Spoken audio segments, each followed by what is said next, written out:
મિત્રો આજે આપણે માધવ ફાર્મ 2માં કૂવાનું કામ ચાલુ હતું, એટલે પાણી સારું પાણી થયું એટલે બધાએ રાજસ્થાનના ભાઈઓ બધા કૂવો ખોદવાવાળા છે, એટલે મને કે આપણે ભજીયાનો પ્રોગ્રામ રાખવું. ગુજરાતના ભજીયા એ કે બહુ સારા આવે તો ભજીયાનો પ્રોગ્રામ, એના માટે ભજીયાનું પ્રોગ્રામ આજે રાખ્યું છે. અને વાડીમાં પણ સારામાં સારું પાણી છે, અહીંયા પાણી થયું છે વાવમાં. તો એ પહેલાં મેં એક વિડીયો મૂક્યો તો બધા પૂછતા હતા કે મોટર જેવું પાણી, મોટર નાખવી પડી એવું પાણી થયું ઓછું છે. તેથી કૂવો ખાલી 15 ફૂટ જ હતું, હવે 35 ફૂટ થયું છે. અમારે 35 થી 40 ફૂટના જ તર છે, અને એમાં જ મસ્ત ભજીયાનું પ્રોગ્રામ રાખ્યું છે. સલાયાથી ભાઈ આવ્યા છે, જો ભજીયા બનાવે છે મસ્ત, અને રાજસ્થાની ભાઈ બધા કૂવા ખોદે છે. અહીંયા અમારા રાણાભાઈની પણ સખત ને સખત મહેનત છે, અને અહીંયા ભજીયાનું કાર્યક્રમ રાખ્યું છે સ્પેશિયલ. અને એ ખાલી આ કૂવા વાળા ભાઈ છે તે પૂરતું જ રાખ્યું છે. પછી કૂવાનું કામ પૂરું થાય પછી આપણે ઘણું બધું કાર્યક્રમ આગળ કરવું છે. તો તે પછી એક બધાને ભાઈબંધ મિત્રો દોસ્તારને છોકરાઓને બધાને જમાડવાના છે. અત્યારે આ વાવનું કામ ચાલુ છે, એટલે એના માટે સ્પેશિયલ એની ઈચ્છા મુજબ જ આપણે પ્રોગ્રામ રાખ્યું હતું. તો આ જો વાડી છે મારી, અહીંયા વાડી તો લીધેલી હતી પણ આ ખેતર હતો પડતર, એટલે એમાં કૂવો કરી અને વાડી બનાવી. અહીંયા માધવ ફાર્મ હાઉસ 2 અહીંયા ફાર્મ બનાવવાનું છે. અહીંયા ઝાડવા વૃક્ષો બધા વાવવાના છે, અને અત્યારે આ જો કામગીરી હાલે છે.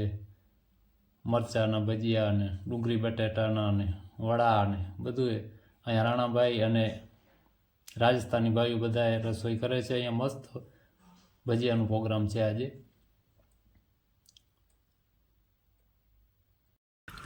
અમારા રાણાભાઈ છે વાડીના અહીંયા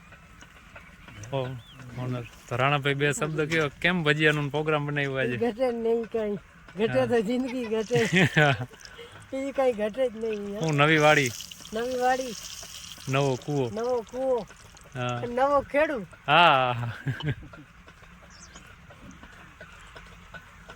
તો મિત્રો તમને બધાને એમ થતું છે કે હમણાં એ બધાએ વાડીઓના વિડીયા ને આમ ને તેમને મૂકી દીધા, અમુક તેમ કહેતા હતા થાવ મૂકી દીધી. તો એવું નથી. આ વાડીની જે મજા છે ને મિત્રો એ કાંઈક અલગ છે.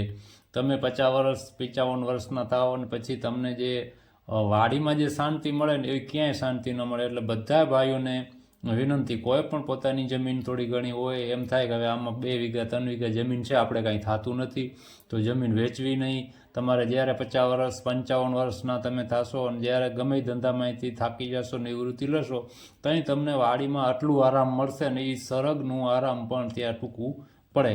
એટલે વાડી કોઈ વેચવી નહીં. જો અમારે કૂવો છે, અહીંયા સલાયાની બાજુમાં જમીન છે. આ કૂવામાં અત્યારે કામ ચાલુ છે, પાણી સારામાં સારો છે, અને અમારે 35 થી 40 ફૂટના અહીંયા તર છે. એટલે અમે અહીંયા 35 ફૂટ કૂવો ગાળવાના છીએ, 5 ફૂટ બાકી રહ્યો છે, 30 ફૂટ થઈ ગયો છે. પણ અહીંયાની જે મજા આવે ને એ કંઈક અલગ જ છે, વાડીની મજા. એટલે અહીંયા હવે માધવ ફાર્મ 2 બનાવવાનું છે. અહીંયા આપણે આરામથી એક મસ્ત અહીંયા હોલ બનાવશું, અને ફાર્મ હાઉસ જેવું મસ્ત અહીંયા બધું બનાવવાનું છે. ટૂંક સમયમાં તમને હું વિડીયો દ્વારા તમને દેખાડીશ કેવી રીતે પ્લાન છે. પણ અત્યારે વાવનું કામ પૂરું થઈ જાય. વાવનું કામ પૂરા થયા પછી આમાં વ્યવસ્થિત હજી ખેડ બાકી છે. આ પડતર જમીન હતી ઘણા વર્ષોથી, એટલે આ વર્ષેથી અમે માંડવી વાવી હતી, પણ થોડીક જમીનમાં અહીંયા ખાતર નથી અને થોડીક પડતર જમીન છે, તો જમીનને સુધારવાનું છે અને મસ્ત અહીંયા આરામથી જિંદગી જીવવાની છે. આ બાપ દાદાની છે.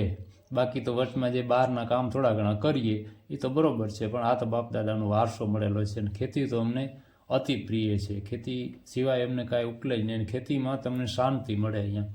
આ તો વરસ નબળા થાય થોડા ઘણા અને થોડુંક નુકસાન જાય એની વાત જુદી છે. બાકી જમીન તો જમીન, ભાઈ ખેતી તો ખેતી છે આપણી. એટલે બધાને વિનંતી, તમારી અડધો વીઘો કે વીઘો જમીન હોય તો એ તમારે વેચવાની નહીં, જમીન રાખવાની. જમીનમાં જે તમને આનંદ મળશે એવો તમને આનંદ ક્યાંય નહીં મળશે. જય માતાજી.